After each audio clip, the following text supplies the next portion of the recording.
What's an example of a learned behavior during extinction? Hi, I'm Dr. Megan, and I guide people in growing, learning, and cultivating connection and curiosity. Yesterday, I shared a video of the first issue we need to be discussing when we're talking about extinction, and that is the extinction burst. Today, I'm going to give an example of learned behavior during extinction.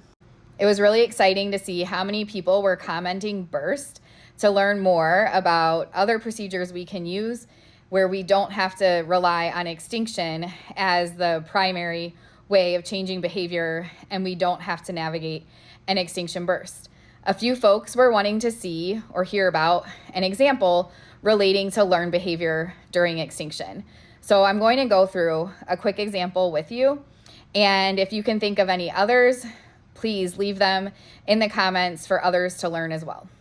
How many of you have had clients where they are engaging in challenging behavior such as running away, kicking, hitting, screaming? The behavior may last for a few hours. It might be fairly dangerous, and it's all in response to a certain instruction or demand being presented within the environment.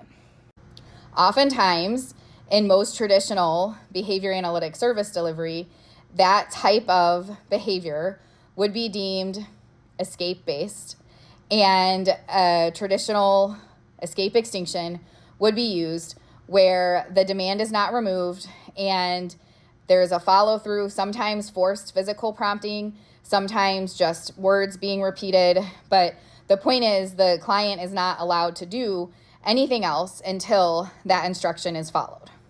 In most cases, the graph for that client would show a sharp increase in behavior during the extinction burst, where when they're first being required to complete the instruction or follow the demand, they start to engage in more intensive, longer duration, more frequent, challenging behavior. And then eventually, when the demand is not removed, you start to see that challenging behavior decrease. The client is no longer fighting back. They're no longer resisting. They just do whatever it is that they're instructed to do, and we call that compliance. Behaviorally and learning history-wise, what the client has experienced here is when something does not make them comfortable, so it's uncomfortable, it's unsafe, it causes distress, if they attempt to get away from that thing, they can't. They must endure. And a lot of times people will say that's effective. They're learning how to follow instructions. But ultimately, if no time has been spent to teach the client any emotional regulation skills, any self-advocacy skills, any skills relating to how to navigate things that are difficult, the next time that they experience something difficult, we will see the behavior come back. Not to mention the fact that they're also going through, we have no idea what internally. So their nervous system is still likely responding to those stimuli. It's just that they've learned that they have to mask. They have to cover up those experiences and potentially suffer internally through whatever it is that they're experiencing. So let's say the demand was something simple, go sit at the table. And every single time they're instructed to go sit at the table, they're physically forced to go sit at the table, and eventually, when they're told to go sit at the table, they walk over there and sit at the table.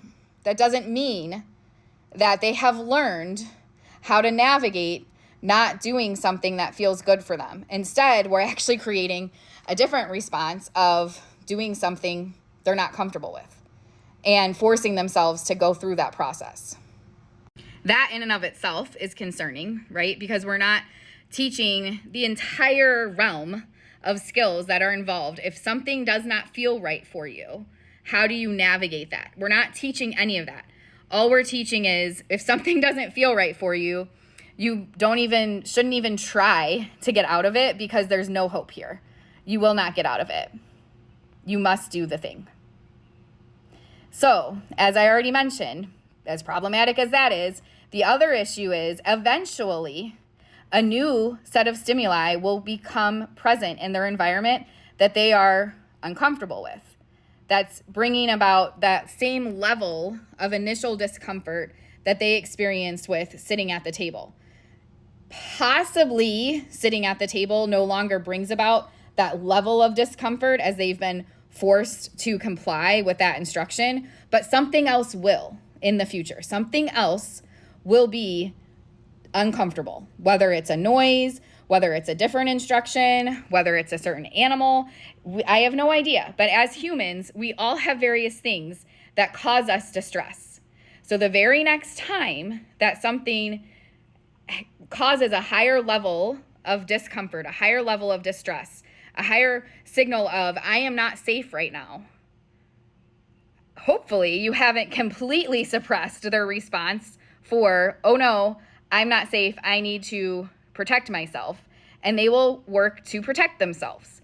However, if no one has taught them how to safely protect themselves, we will see that challenging behavior come back, and it will be worse because they learned previously to engage in more intense, higher rates, longer durations, etc. of the challenging behavior in an attempt to protect themselves. And it didn't work previously when they were instructed to go to the table. You're likely to see it amp up even more. Okay, that level of intensity didn't work. I'm going to have to really go for it this time. I am in danger. I need to get out of this situation. I am going to put every amount of effort I can into protecting myself. And unfortunately, given the learning history, it's very rare that we would all of a sudden see that come in a safe way. It's going to continue to be dangerous and likely more dangerous than it was in the first place. Conversely, if we decide not to rely on extinction procedures, we can look more holistically and comprehensively at, I've given the instruction to sit in the chair and the client is resisting this instruction. What's going on for them? Why is the demand to sit in the chair something that makes them feel unsafe, uncomfortable, distressed? Why is this something that they're resisting? What skills do they need to learn? Do we need to teach them how to advocate for themselves, how to indicate where they'd prefer to sit, how to indicate what they'd prefer to be doing, how to negotiate, all of those types of things? That's one piece of it from a communication standpoint.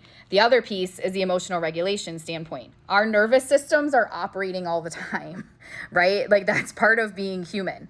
So if we're not teaching our clients how to safely manage and navigate their emotions and the emotional experiences they're having, the experiences they're having within their nervous system, then we're not setting them up for success. So instead of just forcing them to follow whatever instruction we're presenting, or to get attention in the way that we're expecting, or to request the item in the way that we're expecting, if we spent more time focusing on building those skills around emotional regulation especially, but also self-advocacy and how to navigate environments, especially environments that are distressful, we would be setting them up for success. And we would be creating situations where, again, we don't have to see an extinction burst, and we're having clients who are experiencing the world in a lower stress, safer way.